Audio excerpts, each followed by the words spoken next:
ایک صحابی تھے عثمان ابن مظعون رضی اللہ تعالی عنہ. وہ سب سے پہلے جو مزار بقیع، جنت البقیع جس کو ہم جانتے ہیں مدینہ پاک کے اندر ہے، جو اس کے اندر دفن جو سب سے پہلے صحابی ہوئے وہ کون تھے؟ وہ عثمان ابن مظعون رضی اللہ تعالیٰ عنہ تھے. وہ بہت عبادت گزار تھے، بہت زیادہ نیکی کرتے تھے. وہ ایک دفعہ آئے، یا رسول اللہ صلی اللہ علیہ وسلم میں چاہتا ہوں کہ میں نکاح نہ کروں، میں تبتل چاہتا ہوں، یعنی میں چاہتا ہوں کہ میں عبادت میں اپنی زندگی گزار دوں. تو رسول اللہ صلی اللہ علیہ وسلم نے منع فرمایا، کہا نہیں، ہمارے اسلام، ہماری شریعت میں رہبانیت کی کوئی گنجائش نہیں ہے. تم عبادت کر رہے ہو، اچھا ہے، تم ذکر و اذکار کر رہے ہو، بہت اچھا ہے، لیکن نکاح جو ہے اس کو چھوڑ کر آپ وہ کام کرو، اس چیز کی اجازت نہیں ہے آپ کو.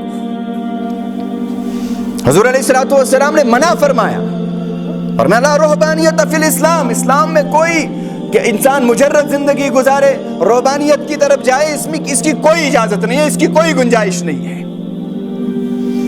چنانچہ صحابہ رضی اللہ تعالی عنہ کا جو طرز تھا وہ اپنے بچوں کے ساتھ اور خود کے ساتھ وہ یہی تھا کہ وہ بلوغت کی عمر کو پہنچ کر فوراً نکاح کی تیاری کرتے تھے اور اپنے بچوں کی بھی فکر کرتے تھے. چنانچہ عبداللہ ابن عباس رضی اللہ تعالی عنہ کے بارے میں آیا ہے، ان کے 3 بیٹے بالغ ہو گئے، اقرمہ، سمیع اور قرب، غالباً یہ تینوں، ان کو بلایا، کہا میرے بیٹوں میرے قریب آؤ.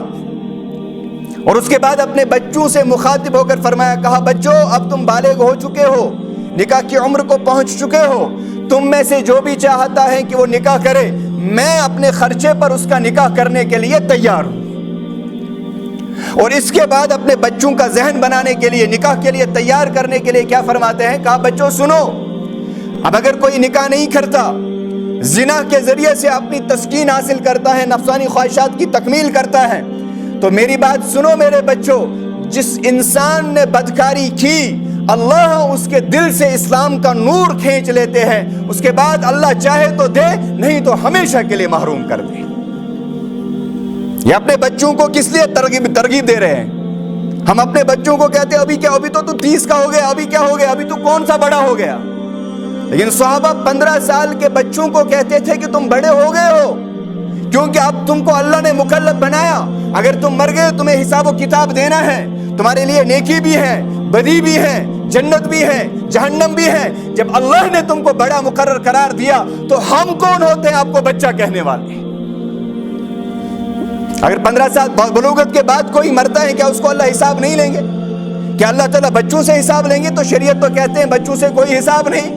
گو اللہ نے اس عمر کو پہنچنے کے بعد حساب و کتاب اس کا نظام رکھا، تو لہذا اب اللہ نے کہا اس کا نکاح بھی کر دو، کیونکہ اب اگر اس سے کوئی غلطی ہو رہی ہے تو کل آخرت میں پکڑا جائے گا. اب نیکی لکھی جائے گی، بدی لکھی جائے گی، اب یہ محفوظ نہیں ہے اس چیز سے. تو حضور علیہ الصلوۃ والسلام نے فرمایا النکاح من سنتی، یہ نکاح کوئی عام چیز نہیں ہے. دوسرے مذاہب میں پتہ نہیں نکاح شادی بیاہ کو رسم و رواج سمجھتے ہیں، جنسی خواہش کی صرف تکمیل کے لیے سمجھتے ہیں، لیکن حضور علیہ الصلوۃ والسلام نے فرمایا میرے مذہب میں، اسلام کے اندر نکاح صرف جنسی خواہش کی تکمیل کے لیے نہیں ہے، بلکہ اسلام کے اندر نکاح جو ہے النکاح من سنتی، یہ میری سنت ہے. کیونکہ نکاح ایک ذریعہ ہے معاشرے کو پاک کرنے کا، نکاح ایک ذریعہ ہے معاشرے کو صاف کرنے کا، حیا کو عام کرنے کا. جب نکاح عام نہیں ہوگا تو پھر جو ہو رہا ہے ہمارے معاشرے میں وہی ہوگا.